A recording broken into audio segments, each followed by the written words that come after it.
Are you too lazy to go down into a mine shaft for stone or deep slate? Deep slate takes too long to mine anyways, don't you agree?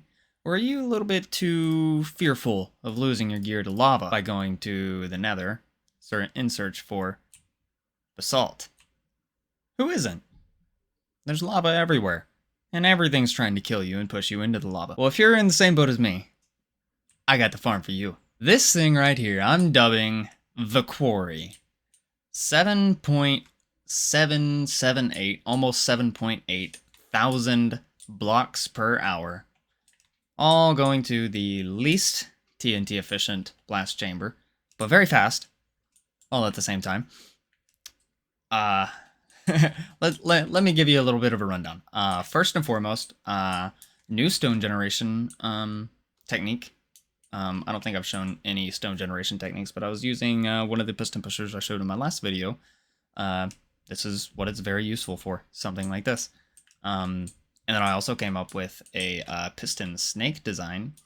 Catch it going in action right there.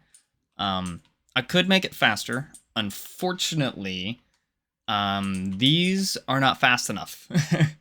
It pushes every 2 game ticks, and these are only every 4 game ticks, or every 6 game ticks actually. And those push like every I think either 2 or every 4 game ticks. I don't know the precise timings. I'm not El Mango. I just like watching El Mango's videos. But I'm also using a mod, Carpet Sky Editions. I'll try to leave a well, I probably can't leave a link because YouTube doesn't want to leave me links, but I'll leave the name of the creator of the mod in the description below.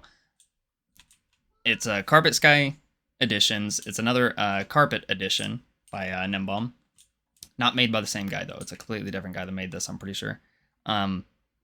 But it adds in a bunch of new things, like what I'm using right here, the Deepslate generation, which uses these thick potions to generate stone into Deepslate, which then is basically doing exactly the same thing over here, getting pushed into a piston snake, and also using the exact same thing as over there. Again, because they're very useful for that. You can keep pushing blocks in as you're pulling them out. All into a block stream here, which goes into the TNT blast chamber here. It pushes into one side, which we'll probably get to see it here. It does that, and then it pulls that, unpowers that, swaps a power block down here, allowing it to divert the stream into the other side, and dispense a TNT. All the while blowing up as close to the redstone as possible without doing a single bit of damage. It took a lot of hours coming up with this, but I'm very proud of how it came out. Let me real quick show you, turn this off and show you the other design I came up with before this. All right, back in the redstone testing world, and this is the old design. It's a lot smaller, and very comparable rates, only like 1.5, 2,000 less. I just got greedy, wanting to up those rates, but it's exactly the same blast chamber design, you know. Didn't need to make any changes there, but let me turn this bad boy on real quick. Let me show you real quick just what it is. Same piston snake design, just a lot smaller in this one. The problem with this one, though, was that even with 3 potion brewers, it was just pushing this out way too often, and the 3 potion brewers couldn't keep up. So I said, screw it. Let me just go ahead and add the 4th and get the actual benefit of getting all 4 of them, like I do in the other design, which is just up here. Getting all 4 of these, minus the potion brewers up here, obviously. I'll also try to leave the, because it is on YouTube, I'll leave a video and the channel of the guy that I got the potion brewer from as well, because that is not my design. I tried to make a potion brewer, and I do not understand that one bit at all. So, but it's very similarly just the same design. Just flip it on real quick, get one tick going. Let you show what it's going, what it's doing. Pushing it in there. Boom. I need one more. Do that, and you got a little counter back there. When it does that, That's an ill mango counter. We use those. And I don't know what happened here. Why those? And then up here is the faster design I wanted to use, but unfortunately these couldn't keep up. I'll show you guys what happens real quick with the faster piston snake. Which also, this is all that is really, is just doing that. But here's the problem that it gives. Yeah, it just can't keep up, and it pushes blocks down here because this right here can't keep up. You have to push them up here because we're pushing push limit here. So you can't just like push them out this way, or you know, you could push them out this way, but what are you gonna do once you push them out this way? You're gonna have to push them down or up because you can't push them back this way.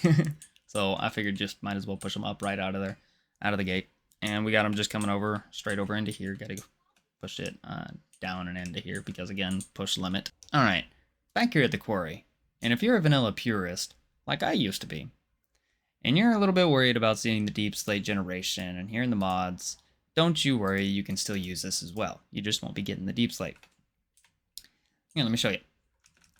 Let me flick this part on so we start getting the stone diverted, and make sure we get smooth stone.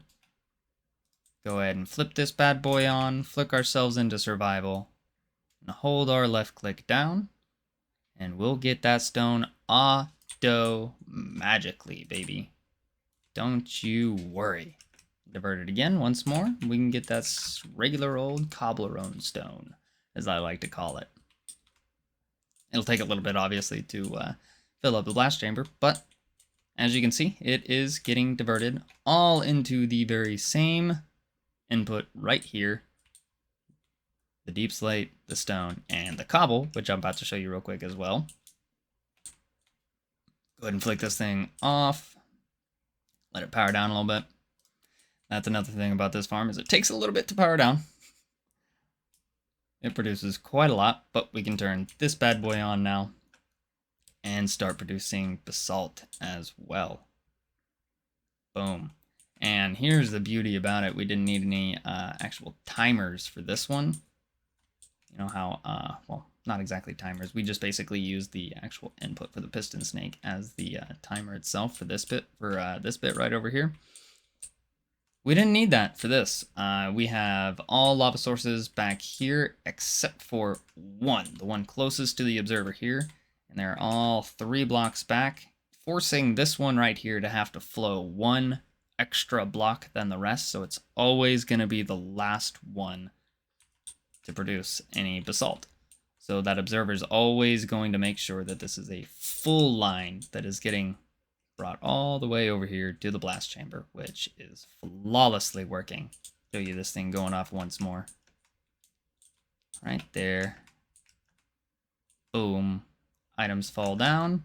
And I've got it set up already in a water stream where they just come over here into a bubble column and get put into the chests, which I already have full from running an 8-hour test.